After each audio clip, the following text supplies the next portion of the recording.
it feels really special to be doing this here at Watkins Bookshop that has so much history, and just with an awareness of how many other authors have been through here, and humbling also just in terms of what I'm going to be reading from tonight compared to some of the great works that have been read from here in this establishment. So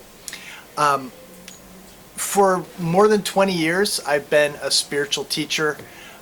I'm mostly known as a meditation teacher and a teacher of Eastern teachings.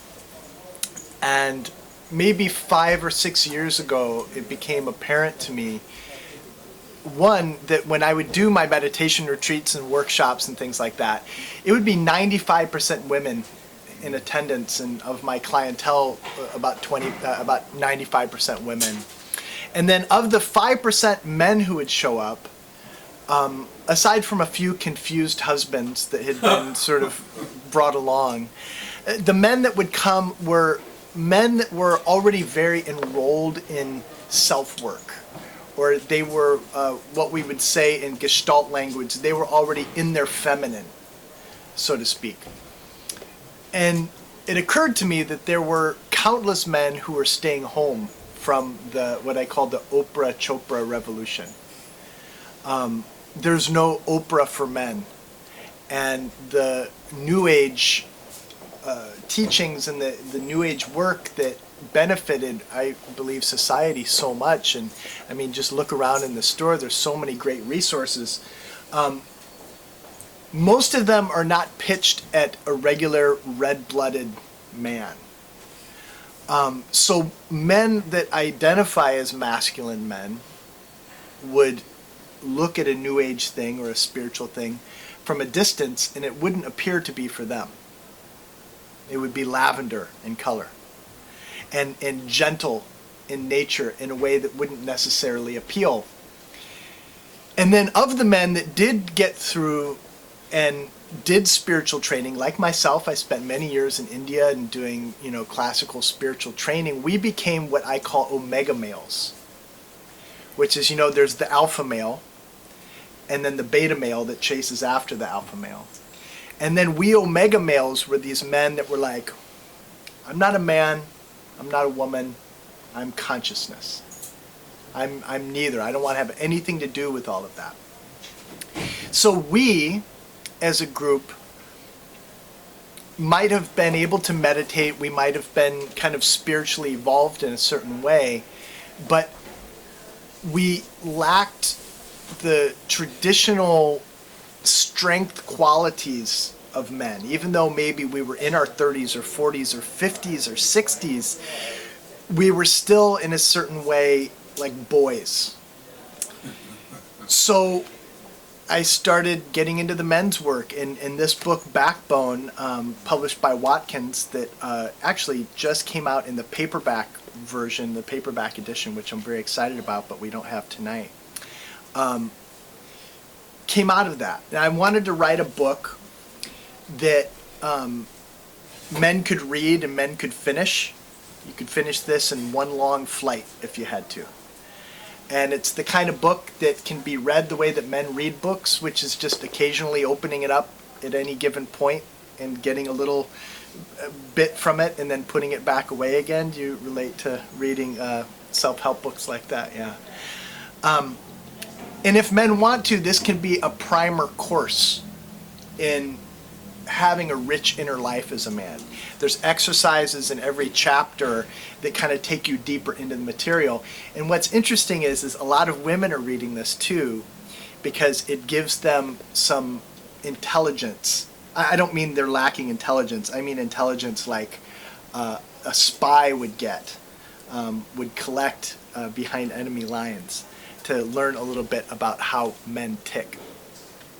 So I'm going to read just a little bit from this and maybe share a few other insights of some of the aspects of the men's work that I've been teaching on recently. And then I'd love to have a discussion and hear any questions that you may have. I chose a couple of excerpts from the chapter on the warrior. The book goes through the classical archetypes of the king, the warrior, the lover, and the mystic. Is 4 essential powers in what Robert Bly called a 360-degree man, meaning a man that has all of our parts intact. And within this world, the New Age spirituality world, oftentimes the warrior is one of those qualities that gets lobbed off because we've renounced violence and we haven't reclaimed force. We haven't reclaimed these qualities, and I'm going to read a little bit about it. I'm going to jump around a little bit, but I think it'll make sense. So this is from a little subheading called grit. Grit is the quality the warrior gives us to stay the course, to give us backbone when things are tough. I don't like to think about being tough. I think of tough meat or a calloused heart. In the lover chapter, we'll learn about being soft when it's time to be soft. But here, we need to talk about getting hard. Part of being a man is facing the hard stuff of life. Our grit is our ability to stand up against whatever is thrown at us without giving up or giving in. Grit is our ability to, quote, embrace the suck in a hard situation and keep going. It's our ability to be knocked down and get back up without losing track of where we're going. And then there's a quote by Mike Tyson. Everyone has a plan until they get punched in the face. If we're really living our vision, we will get punched in the face again and again. Unless we're playing very small, we have to learn to realize our vision through a process of trial and error. And this can be like being in the ring with a big, sweaty prize fighter. If you're pretty clear about your mission, and you have your core values, that's a great start. But once you get into the nitty-gritty of actually doing things in your vision, you're going to get hit. If you're going to live a big life, you're going to get knocked down and get the wind knocked out of you. And that's when you need grit. As a species, we humans have become soft in the last 200 years. We don't need to do much hard stuff anymore. We don't hunt, we don't farm, we don't slaughter, we don't build, we don't fight. At least you could say most of us don't have to do any of these things. We turn on the tap, clean water flows. Turn on your furnace, you've got heat. Want to eat the meat of a 700-pound animal? Pick up your phone and have it delivered, cooked and ready to go with fries and a Coke. Most men today couldn't even cut up a potato and deep fry it, let alone plant, grow, and harvest one. And then I'm going to skip back to a section about when we don't become warriors, we become worriers and strugglers and whiners. Instead of warriors, we've become worriers. We don't face actual challenges in our outer life. We get consumed by the could-be and what-if challenges in our head instead. If there's something off in our life, we worry about it. We fret about it and hope it doesn't get worse. It's as if we can see a potential enemy approaching in the distance, but respond by sitting there and hoping he doesn't arrive too soon. Warriors don't worry. They act. They ride out to meet the potential enemy and size him up. The warrior tells the enemy to stop approaching, and if he doesn't halt, the warrior stops him. Men without strong inner warrior energy don't know how to set boundaries. They allow way too much bullshit into their life. Getting your inner warrior is about getting out of your head and into your body, out of the fantasy and into reality, out of thinking about problems and into solving, attacking, and defeating problems. Strugglers. Instead of warriors, we've become strugglers. Somewhere, we've been led to believe that life is about constant struggle. You hear of men who struggle with a weight problem, depression, or their finances. You can struggle for a long time and there's no promise of relief. If we're strugglers, we were probably raised by strugglers that taught us that struggling is normal. They fight with everything they've got. They fight with excellence and masterful skill. They win or lose. If a warrior loses, he retreats, retrains, retools, and fights again with all he's got. He fights until he is triumphant. Too many men today have lost this sense of triumph. Finding your inner warrior is about learning to fight for a triumphant life. So that's just a little bit from Backbone, and that was, again, from the Warrior chapter. But there's all kinds of stuff in here. There's stuff about how to have a potent spiritual life and a potent emotional life. In the new edition, there's a whole chapter about relating to women. And that's the other piece that I wanted to mention. I was going to read from that chapter. There's been a lot of press in my country recently in our presidential election. And, you know, we have this candidate who has the whiff of an alpha male. He has a little bit of the stink of a strong man. But really, it's a sort of, and I'm not getting into a political conversation here, but it's a sort of, you know, from the point of view of this men's work, what Trump represents is a great example of impotent rage. And the hunger in American society for strong masculine energy. Because the intelligent leaders, say for instance Barack Obama or somebody like John Oliver, who I think is from here, but you know, they're very smart and they have great powerful things to say, and Barack Obama is the president of the United States, but because of their manner, on that reptilian level, they read as weak men. Like you wouldn't want to have them back you up in a bar fight, however strong or brilliant they may be.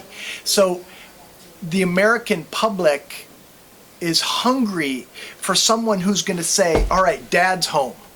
No more nonsense. I'm going to take care of this. Believe you me. You know, that whole kind of bravado and blowhard energy of Trump, why it's appealing. And that's a whole other conversation. But the piece that I wanted to talk about was how the thing that has come out most recently is the misogynist aspect of Trump's rhetoric. And the violent language and behavior towards women. And that is so much a part of that weak, toxic male. They're always beating up on women. They're always objectifying women. And the vision of Backbone and the vision of an actual strong 360-degree man is a man that can have all of these qualities that I'm describing and also be able to make space for women to have those same qualities. It's a vision where everyone rises. It's not a vision of men becoming dominant again, but rather us as men getting our own shit together and being able to provide that energy so that everyone in our world thrives. So I just wanted to put that out there because it's a conversation that's been happening a lot back home, and I imagine it is here too. So I'd love to hear from you and what questions or reflections you have. Said that, and you'll see in the book, and this is a distinction that I try to make really clear in all of our training programs, is that there isn't a standard as such. And it's incredibly personal. And I think that that's a way that some other contemporary men's work can fall down sometimes. Because, you know, if you were to listen to Robert Bly and Michael Meade, you'd think that you'd have to be able to read Rilke and understand archetypes and mythology. And a lot of men are not going to want that. And if you look at something else, and maybe even you hear something like this, and you get this image that a man has to have some kind of a alpha male style about him or something.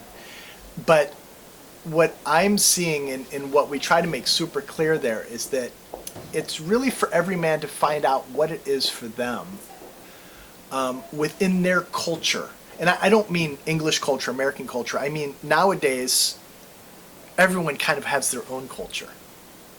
You eat your own food, you have your own ideas about politics and God and everything else. And included in that, I encourage men to just think about what does it mean to them to be a powerful man. And so we'll have men look at what their personal honor code is. Their personal honor code, which is going to be really different between you and I and you and I. But what is similar is exactly what you said, and I loved that, which is a man's ability to stay steady within their own self, within their own stead. And, that's a very individual thing. I'm really glad that you said that. One of the follow-ups to this is something called the Whole Man Code, which is 25 principles. It's like a code. It really is a code, literally. But there are qualities like self-knowledge or emotional intelligence or commitment, which are their qualities. So they're energies that can be embodied within any particular phenotype of a man. If that makes sense. Got a bit lost to that. Yeah, I have the blessing and the curse of thinking about this stuff way too much. The title of the book, is very much, to me, the old definition. Put some backbone into it. It's like, come on, stop crying, get on with it. You're talking about the grit. Mm-hmm. There are a lot of men that need to stop crying. There's some men that need to learn how to cry. Why? See, you've been talking about the alpha male. Yeah. I have been meeting a lot of alpha male, very successful men. Mm. You see, I think a lot of the definitions of maleness were what worked in a society. Mm-hmm. And society has changed. Mm-hmm. When you were describing America, I think my experience is this country is different. Mm. It is different. There isn't, there's still the alpha male, but they're a bit like the peacock parading around. Well, I want to stop you there, because this is the thing that we're trying to find the baby in the bathwater with that. Because it's really clear that these old this is what I call that's the toxic alpha male.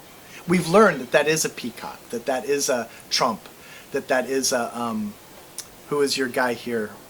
I can't remember his name. You had a Trump not too long ago. Huh? Maybe. Anyway, we all have them. They worked in the time. Sure, but what this is about the man's experience of life. The vision of this is not so. There is a societal conversation about this, about like what we need as a herd of humanity. But where this is coming from is, where are we at on our deathbed? I was really trying to, and am really trying to help men find what they need to be deeply happy and deeply powerful within their own experience. And so when I say the baby in the bathwater, we've found some of these old qualities of the toxic alpha male are not helpful. It's like telling your boy to stop crying. I have a 4-year-old son, and I would never tell him to stop crying. But for a 35-year-old person who I'm working with as a client, who is failing to get his business launched 3 years later, I'll tell him to stop crying. I'll tell him it's time for you to stop crying and put your boots on and get some work done.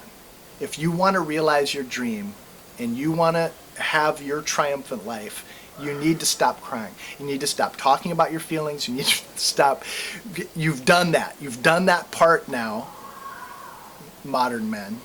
Assuming that we can have a rich emotional life, it's about reclaiming the other pieces of it too. Because remember, the vision is 360-degree man.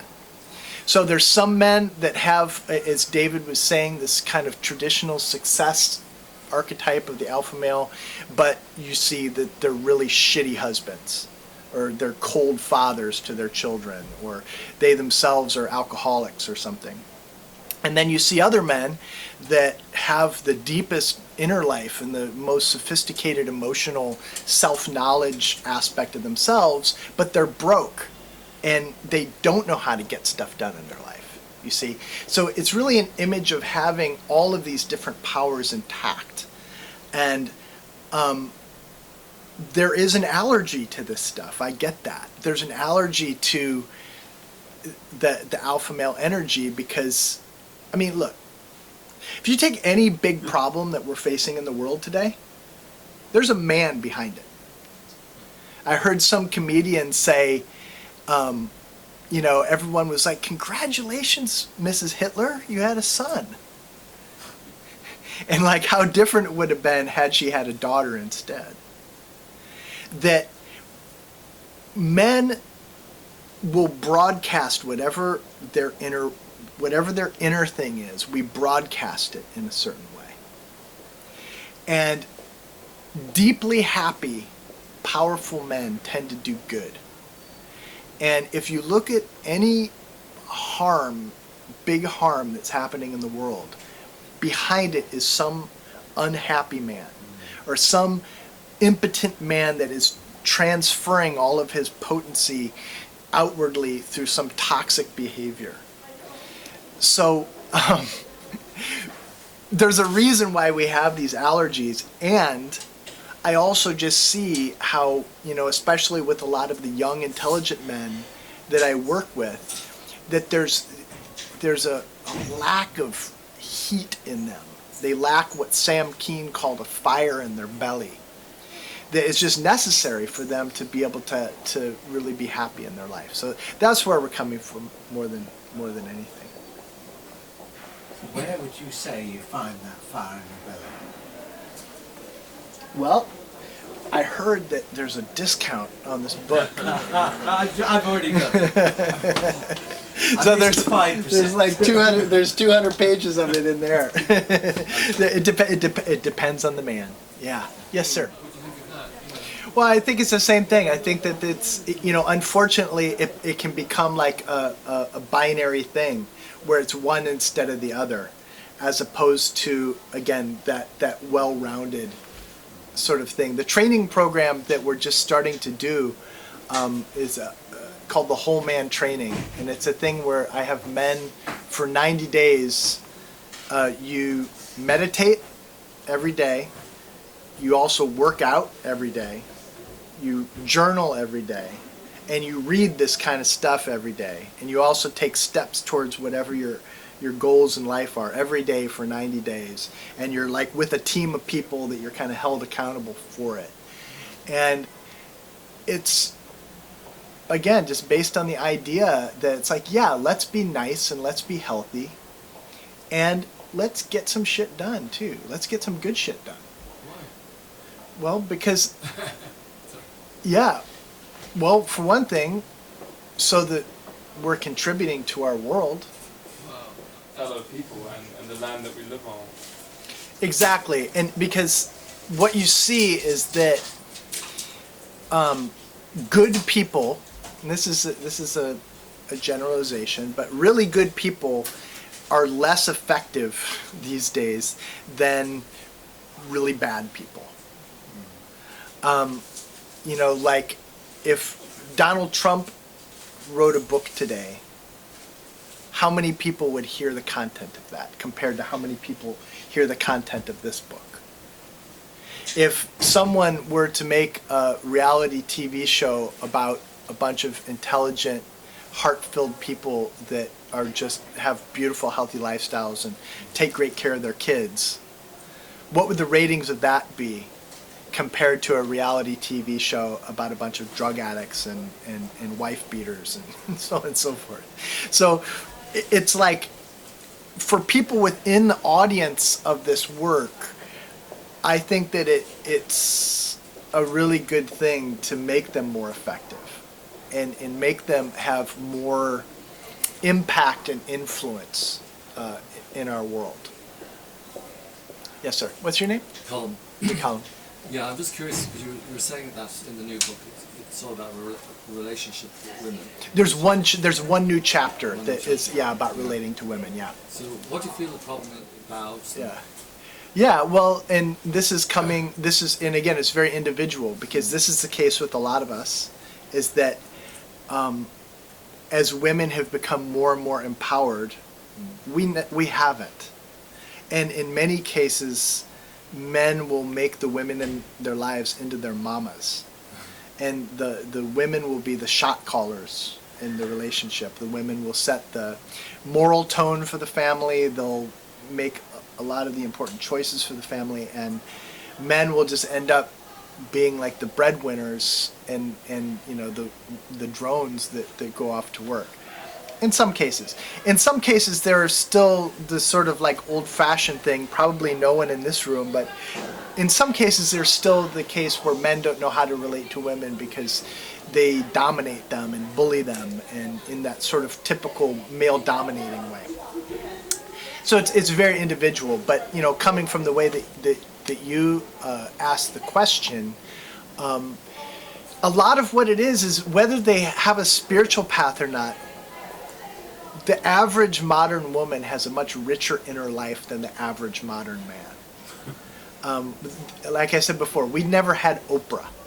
And women have had to go from, and this is the same thing in my country and yours, from the 1950s woman to the 2016 woman.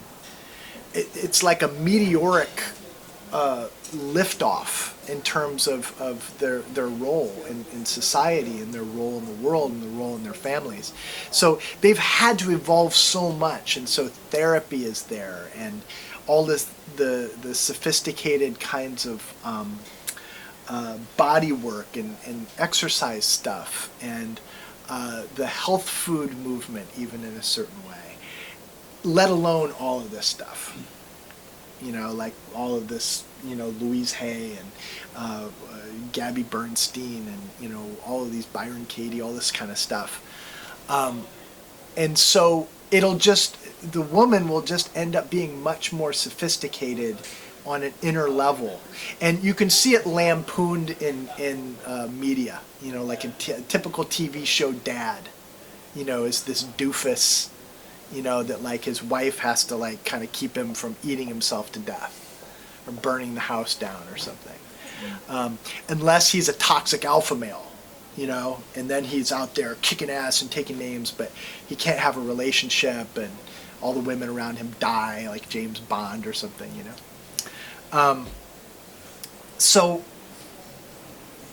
it's very individual, but the thing that goes across the board is just men investing in their inner life and empowering themselves, again, in that 360-degree way, to where they're more matched. Our women really want to be matched. Not at first. So if you sign up for my training program and you start to do some stuff, at first there's a lot of static. They're like, I can't tell you how many times I've had women hire me to work with their husbands and then call me up a few weeks later and be like, I'm not sure I like what's going on. But eventually it sort of comes right. But, I came about this work in part from listening to heterosexual women for a couple of decades complaining about their partners. And how they want them to be able to make a decision. They want them to be able to like stand up and fix something in the house, goddammit, or like be a man, in the same way that they might have said that they didn't want in the beginning. But when it comes down to it, Colin, it's a matter of, again, we'll just be out of balance in some way. Yeah, just curious about that balance because dynamic. It helps us to be able to meet them in a certain way. But if we do that at the expense of our masculine, then the polarity dies. Yeah, right. Okay. You know, then it sort of neutrals each other out. And what has happened, you know, for the women is that the women have had to find that inner masculine over these past few decades. And if the man in the house is not holding that, then they will hold that. And then that kind of neutralizes them out. Yeah. And then the sex the energy in the relationship tends to die out. This is a huge topic. I mean, this is a can of worms that you're asking about right now. But this is the warp and the woof of the work that I do with men and women, for that matter. That's definitely. What's your name? Andy. That's definitely part of it, Andy.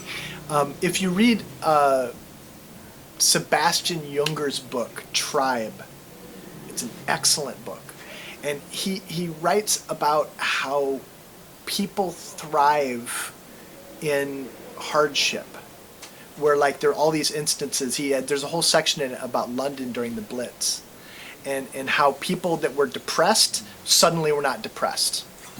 And so many instances like that with so many different situations over the history of people, to where things have never been easier than they are today, and we've never been more miserable than we are today.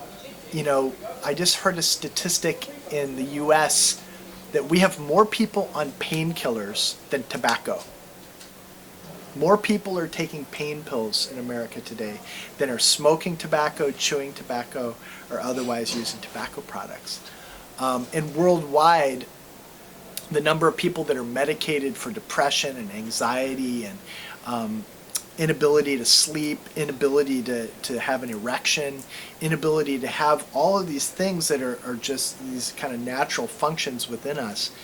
And what we'll find, like when I work with men, I will definitely get them active. I'll get them doing something with their bodies. And if possible, getting into something that is challenging for them. Challenging emotionally, mentally, but also physically, and existentially. And it tends to bring those qualities out, even though it's harder in a certain way, and there's a certain pain involved in it. It tends to wake us up in a way that modern life can make us pretty flabby. Yeah. It's definitely a piece of the puzzle. Well, thank you so much for coming out this evening, and I'd love to sell you some books and sign them for you. And it's also an audiobook on audible.com now if you prefer to listen to the book on audiobook. And definitely check out the paperback because it has those 2 extra pieces to it. So, and thank you to the bookstore for having us.